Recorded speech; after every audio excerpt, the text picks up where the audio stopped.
This video is on electric potential and electric potential energy. Question 1. The following problem refers to electric potential energy E sub p. Is it a scalar or a vector? This is also called electrostatic potential energy E sub p. Part A. Define electric potential energy E sub p. Is it a scalar or a vector? Electric potential energy E sub p is the work done to bring a charge from infinity to a point P. Electric potential energy E sub p is a scalar. This is good for us because we don't have to deal with vector components like sine and cosine. So, part B, what is the equation for electric potential E sub p? What are its units? Here is the equation. Electric potential energy is kQq over R. Problem 2. The following problem refers to electric potential. This is also called electrostatic potential. Part A. Define electric potential. Is it a scalar or a vector? The electric potential at a point in an electric field is the work done per unit charge that would have to be done to bring a test charge to that point from some defined position of zero potential, usually infinity. The electric potential V sub E is a scalar. This is good for us because we don't have to deal with vector components. So important, electric potential and electric potential energy are not the same. Compare the definitions, equations, and units. Part B, what is the equation for electric potential? What about the units? It's work per unit charge. So it's joules over coulombs or volts. So a minimum of one object is required to determine the electrostatic potential at a point. Question 3. Determine the electric potential at point P in the figure below. So we have 3 charges and 3 distances from point P. So electric potential is a scalar, so we don't need to do all that vector component stuff. So we're going to use the equation V sub E equals kq over R 3 times. Let's factor out the constant k. So that's what we did, and there's our solution. Question 4. What would be the electrostatic potential of a point P which is both 12 centimeters from a 25 microcoulomb charge and 6 centimeters from a 50 microcoulomb charge? So you see I just added kq over R twice. Question 5. Determine the electrostatic potential at point X. So you see we have to use a little bit of trigonometry to find out the distance from object A to point X. So we're just going to use kq over R twice.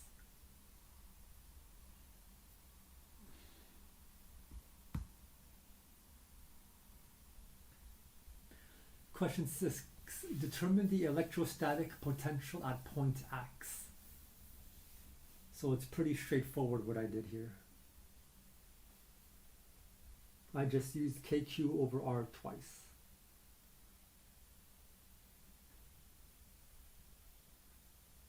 Question 7. Draw a graph of electric potential versus distance of a positively charged solid sphere. So if the electric field is 0 inside the sphere, then the electric potential is constant inside the sphere. So that's why we have a constant, and then it goes down as 1 over R. So memorize this, very important. Question 8. The following problem refers to electric field strength E. This is also called electrostatic field strength. Part A. Define electric field strength E. Is it a scalar or a vector? The electric field strength is a measure of the electric field in a specific location. The electric field strength has a charge as a source and attracts other objects with charge. Electric field strength is a vector. Part B. What is the equation and what are the units for electric field strength? Define each variable. So electric field strength is force per unit charge.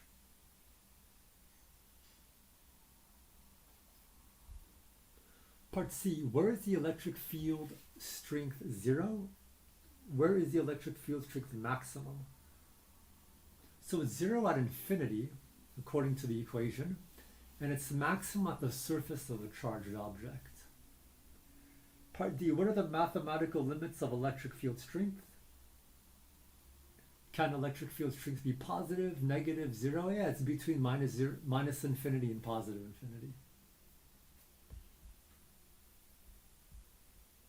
Part E, what is the relationship between the electric field strength and electric potential? Well, here you go.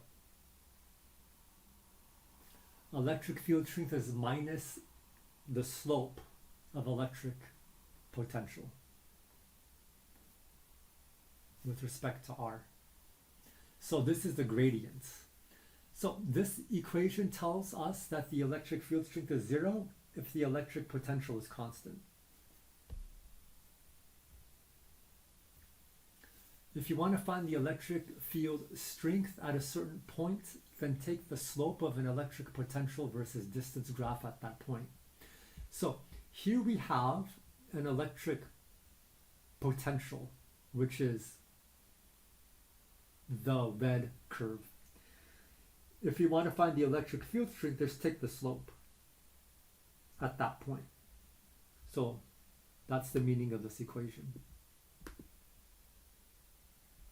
Find the slope of electric potential versus distance to give us electric field strength.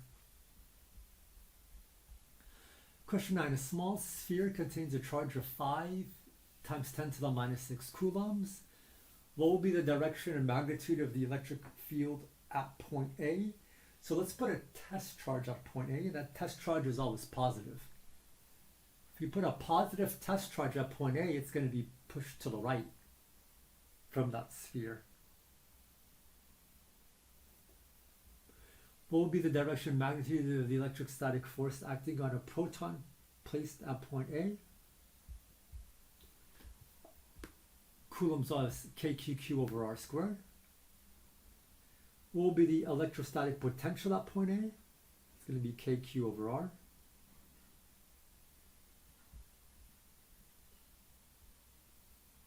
What will be the direction and magnitude of the electric field at point B? It's going to be kq over r squared. Part E, what will be the direction and magnitude of the electrostatic force acting on a proton placed at point B? Once again, it's kqq over r squared.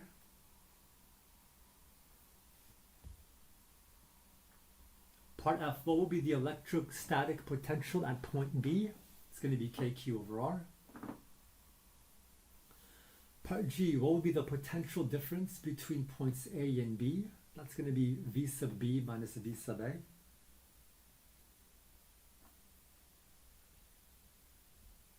Part H, how much work will be required to move a proton from point B to point A?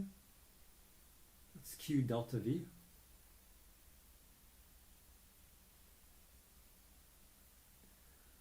Part I, how much work will be required to move a proton from point A to point B? It's going to be minus 1.13 times 10 to the 6 volts.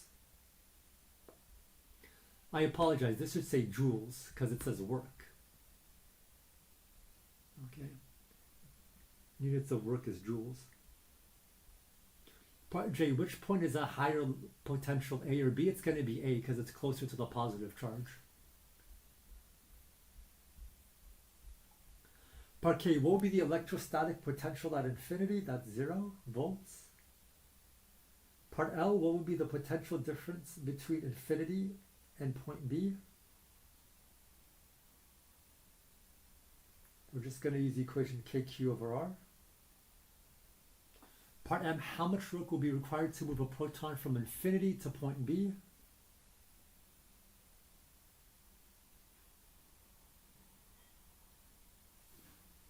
Part N, how much work will be required to bring an electron from infinity to point B? So the potential at infinity is going to be 0.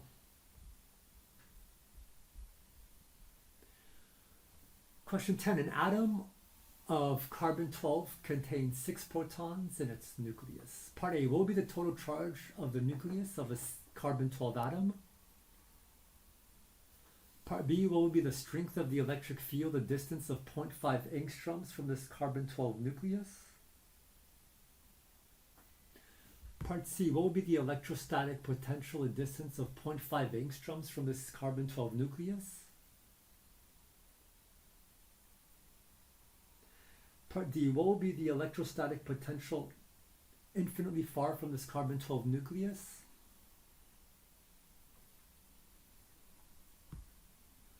Part E, what will be the potential difference between a 0.5 angstroms from the carbon-12 nucleus and infinity?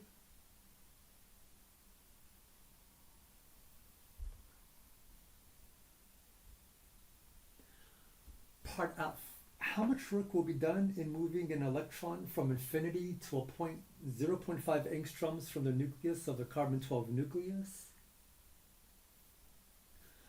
Part G, what will be the potential difference between a 0.5 angstroms from the nucleus of a carbon-12 atom and a 1.5 angstroms from that same nucleus?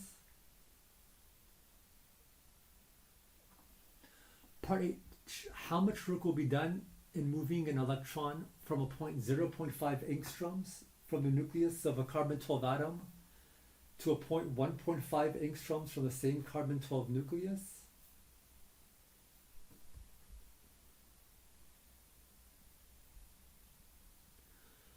Question 11. Protons in the nucleus of an atom are on average a distance of 3 Fermi apart. Part A, what will be the electrostatic potential 3 Fermi from a proton? There you go.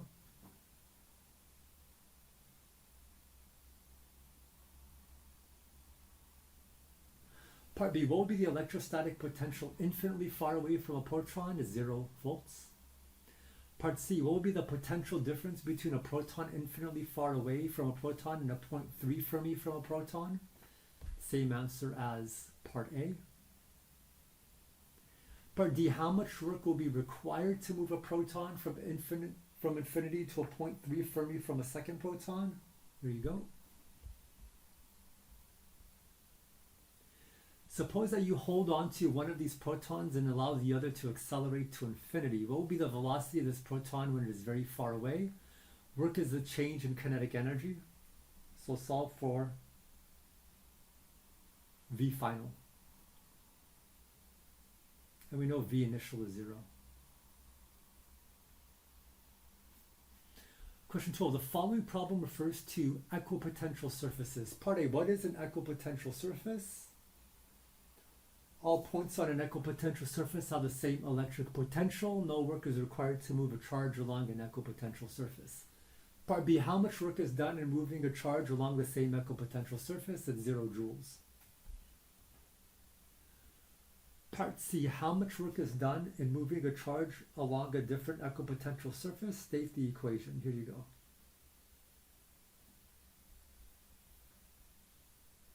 So it's going to be the area under that curve. So it's going to be the green. Part C, what is the relationship between the object's equipotential surfaces and electric field lines? They're perpendicular to each other.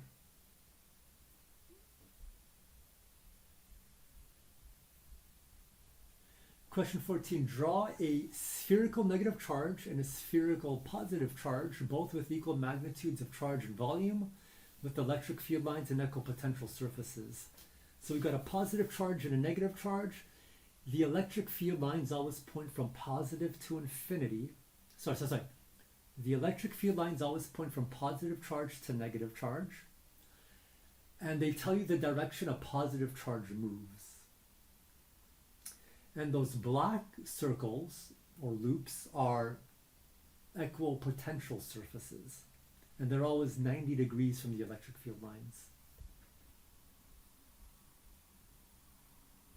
Question 15, draw two spherical negative charges, both with equal magnitudes of charge and volume, with electric field lines and equipotential surfaces. So here you go. The electric field lines, which are red, tell us the direction a positively charged object will move. And those closed loops are the equipotential surfaces, which are perpendicular to the electric field lines.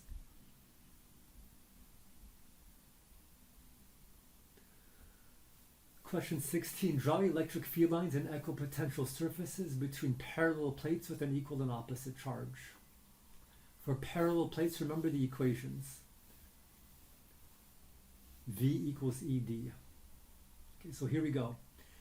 We have a positively charged plate and a negatively charged plate, and between the plates the electric field lines go from positive charge to negative charge, and outside the plates you see it moves up from positive charge all the way down, and then it goes back up to the negative charge. And those light gray lines you see are equipotential surfaces. So here you go. Equipotential surfaces can be compared to a topographical map. Walking on the same line on a topographical map means that the elevation and gravitational potential energy mg delta H is the same. No work is required to move a mass along the line on a topographical map.